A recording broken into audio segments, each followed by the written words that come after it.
Let's just start out with Team USA. How did that come to fruition? How did that opportunity present itself? Because that was kind of the first step in taking the next step. Yeah. I got a call about 2 to 2.5 weeks after Summer League ended. I had just finished my stint with the Sacramento Kings. Was a little discouraged by the amount of playing time I got and things of that nature.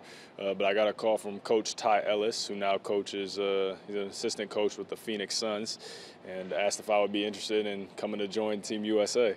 And I remember asking him, are there guys who aren't interested? I get to wear the red, white, and blue. So I think there were guys that had rejected the offer for whatever reason. So it fell to me. I obviously wanted the opportunity to don the red, white, and blue, play for Jeff Van Gundy. So I said yes immediately, and within, I think by the next week or so, I was down in Houston in training camp with Team USA. So you guys play in the America Cup and have good success. What was that experience like? What did you take from that experience? Because you mentioned Jeff Van Gundy. Here's a guy who's led the Knicks way back in the day, the NBA Finals. Yeah. Is a great analyst. I mean, knows the game of basketball back and forth. What did you learn? What did you take away? Well, Jeff and now Stan are the two most detailed and meticulous coaches that I've ever played for, especially on the defensive end. And so just being in practice and listening to his terminology, the way he described the ways that plays would play out on the court, just learned a lot from him, and really felt like I meshed with him and his system and his philosophy, and I think that helped to breed my individual success while I played for him down in Argentina, and I think that helped to get the gig with the Pistons. I think they're very like-minded coaches, very similar in the systems and the way they like to do things, and so having the experience with Jeff has prepared me for Stan. Yeah, as far as Jeff goes, because he's had such success, and I mean, even when you hear him describe basketball on TV, you just know he knows so much about the game. Yeah. Did it give you more confidence knowing that he had trust in you? You're a double-digit scorer for him, playing for Team USA? Yeah, absolutely. I think I went into Team USA not really knowing what to expect, kind of just with a happy to be here mentality, getting to play under Coach Jeff, getting to don the red, white, and blue, getting to travel to countries I've never been to, and to actually be able to, I think in the America Cup I was kind of like his sixth man, so to speak, that came off the bench. But like I said, really fit into his system. Really felt like I meshed with his philosophy and the ways that he likes to do things. I think he likes kind of hard hat type guys that'll do the little things, and that's always kind of been my game. And so meshing with him, really feeling like I understand what he wants, really just helped increase my confidence. And that's kind of how my career has always been. I start off kind of happy to be here, a little unsure of myself, and then just slowly growing confidence. That's how it was at Northwestern, and that's how my Team USA experience was. So that by the time we played in the FIBA qualifiers right around Thanksgiving, I felt like I was one of Coach Jeff's guys. Like I know the ropes, I know how he likes things done, and so I was ready to play and ready to be one of the leaders of the team at that point. You were playing in Reno after that again. How did the opportunity to play for the Pistons and to play for Stan Van Gundy, how did that work? I mean, is Jeff like, hey, man, I know this guy that can play. How did that play out? Well, I would get some texts, sometimes phone calls from people early on in the season while I was with Reno. And sometimes getting people tagging me on Facebook saying, Jeff Van Gundy just gave a shout out to you on the Spurs Celtics game, bro. And so I heard a few of those.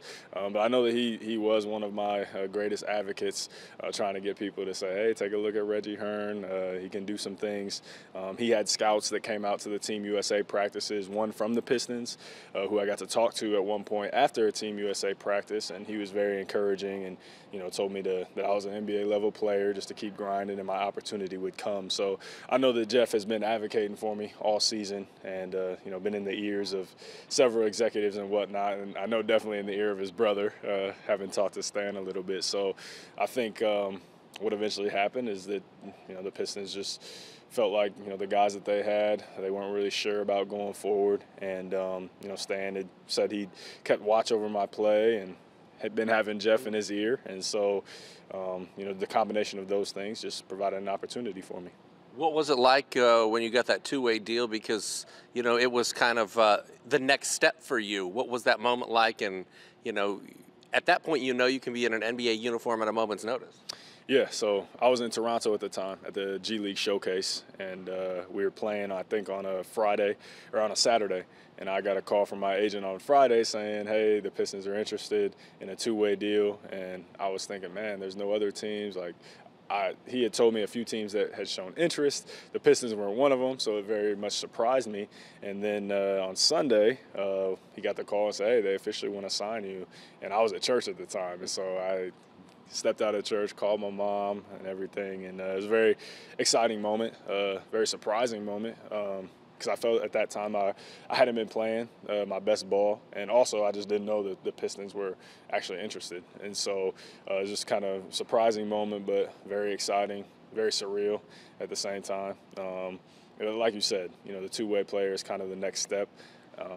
Two-way players are kind of considered the 16th and 17th roster spots on every NBA roster. So I feel like I'm still not in that top 15 yet, but, my career has always been step by step by step. I feel like I never skip a step.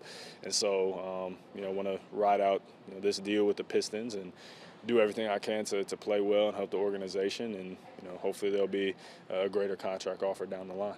What's it like when you walk into the Pistons locker room? I mean, I know you played summer league ball. I know, you've been in camp with guys, but what was it like when you walk into, the Pistons locker room in the regular season, see a locker with a Reggie Hearn jersey, see a locker with Reggie Hearn's name on it? Yeah, that was when it really kind of sunk in. To like you said, see my name, see my picture, see my likeness, not just in the locker room, but also kind of in our cafeteria area. I get my own personal iPad that has my name and number on it, and things of that nature. And people from home asking me, when are they going to start selling your jersey? I'm like, man, like this is actually a real thing. So just very cool. Still kind of sinking in. I think maybe it'll sink in more when I actually get, more significant time in a game, which will come in due time. But so far, man, it's just been an awesome experience, and happy to be a Detroit Piston. February 5th against the Trailblazers, what's that night like for you? Yeah, so I kind of gotten used to the fact that, at least for right now, I'm kind of like an emergency guy. If the Pistons need me, I'll be there to suit up, but not expecting to play, but knowing, just like at Northwestern, I could be called upon at any time. But towards the end of the game, I'm seeing we're starting to pull away, and the Blazers are looking tired. They were on their second night of a back-to-back, and so I'm kind of starting to get myself prepared. And then the moment came, about 2.5 minutes in, and Coach Stan calls my name, and what's going through my mind is, okay, just go in there, just play normal, like don't try to press anything, just play within the system. And then Reggie Bullock comes down the court and passes me the ball. As he passes, he says, shoot it. And I'm right in front of the bench, and I hear everyone behind me yelling, shoot it. And as soon as I catch the ball, I wasn't thinking shoot it, but then I realized my man was off me, and he should know the scouting report. I love to shoot. And so I just released, and it went in. It felt fluid. It was great. I tried not to explode and celebrate on the court. Just kind of casually pointed Reggie and say, good pass, bro. I obviously wanted to jump up and down and be very excited, but it was just a cool moment, and hopefully there will be more moments like that to come. Did you have time to process kind of the magnitude of everything that had happened leading up to that point to get you to that point in the game, or is that something that you thought about afterward? Is it something you've even thought about at this point?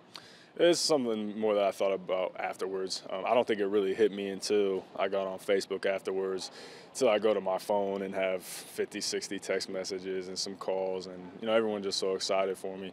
I don't think it really sunk in until then, and I just realized, all the people that have supported me along the way, all the people that were happy for me, and all the people that have contributed to me being where I am. Because me being where I am is not an individual accomplishment. It's a community accomplishment that began with my parents, trainers, coaches.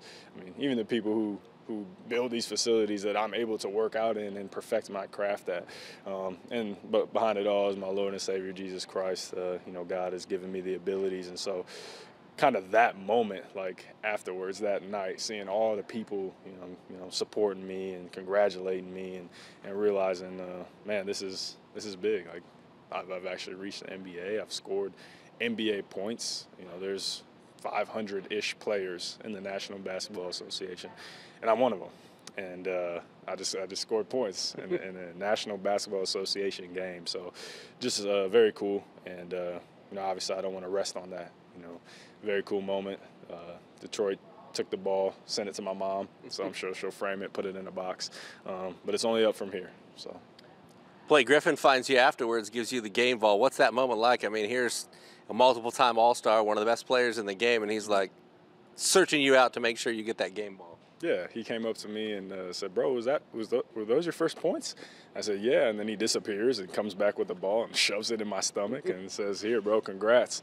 And I wasn't even thinking about it. I wasn't even thinking about the magnitude or the importance of, man, like this is my first NBA points. Might want to have some sort of memento or keepsake from it. I talked to him more the next day, and he said, he doesn't even know where the game ball is, where he scored his first points. He wishes that he had it, and he could even link me up with someone in LA who could like have it engraved and embossed and all that stuff. So just a great moment, and very nice of him to just be thinking about that for me. Great leadership quality, and we're happy to have him in Detroit. And that kind of guy, I think, is going to lead the organization to great things. You are a 100% shooter as far as the NBA goes. Yeah, that's why I've given a legitimate thought to retiring. I mean, I don't think anybody has ever shot 100% in the history of the NBA. So, yeah, shooting 100%. Don't know why I'm not in the three-point contest, but it is what it is. That's Naismith Hall of Fame numbers right there. That's what I'm saying. As far as just kind of your journey, it's kind of been well documented. You play at Snyder, you make the state championship game in 4A under Coach Sims, and no D1 offers coming out. When you take a look back, how much of a testament is it to your hard work, to kind of the fortitude, you mentioned you never really, some guys get to skip steps. You never skipped a step. How do you look back at that, and how did, maybe not getting a D1 offer coming out of Snyder fuel you to get to the point where you are today? Yeah, when I look back at it, I see the grace of God. There are many times I wanted to quit. We could stand here for another hour, and I could give you moments of where I wanted to quit or where I was very much in despair, distraught, depressed, distressed, every word you can think of in the thesaurus, and didn't want to keep going, didn't want to persevere. But, I asked God many times, is this a part of your plan for my life? And every time he would answer or send people into my life to encourage me to keep going. And so that's why I said earlier in the interview, this is not an individual accomplishment. I'm not, people tell me sometimes, oh, well, give credit to yourself. You worked hard. I did work hard. But, I mean, for me to get to the NBA has been a collection of people helping me with God behind it the whole time. And so I recognize that. And when I look back at my story, that's what I want other people to see as well. And that's what I want other people to take for their stories. God is behind you. God has a vision for you. God has a dream for you. May not be as a professional athlete, and that's okay, but you've been uniquely gifted in whatever you're gifted at to get where you want to be. And if you surround yourself with people who will, give you vision and give you encouragement for that dream, you can make it happen. But it's all done in a community. It's all done as a part of a collective unit. As a walk-on who I believe showed up late to his first practice at Northwestern on accident, there was an alarm clock issue. Yeah, we don't need to talk about that. As a young guy like that, or coffee foot guy gets coffee spilled on his pants on a bus ride. You know your stuff. I do. As that guy, at that point, did you ever envision your life in basketball unfolding? I mean, could you have even conceptualized, something like this happening? Absolutely not. I mean, as a walk-on, I was just at Northwestern wanting the opportunity to play Division I basketball, having no idea where it would take me. Honestly, not even thinking that I had a professional career beyond basketball.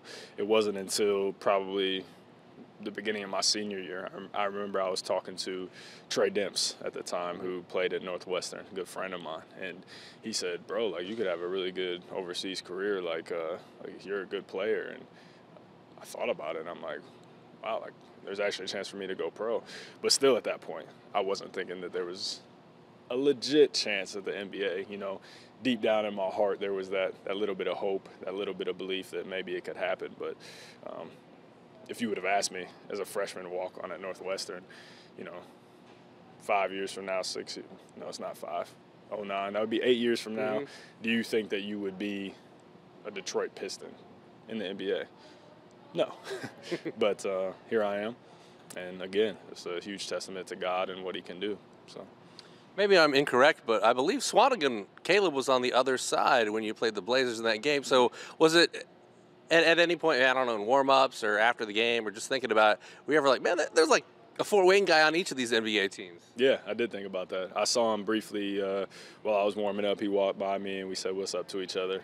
But awesome for both of us to be able to put Fort Wayne on the map. Awesome what VJ is doing, VJ Beacham and James Blackman as well. And I think people are starting to notice that there's some talent in Fort Wayne, Indiana. Indiana has always been the basketball state, but I feel like guys who go pro and stick hasn't happened very much. And so I'm happy to see that we're starting to get some guys come out of the 260 and represent us on a national scale. Your senior year in the state of Indiana, obviously there's Deshaun Thomas.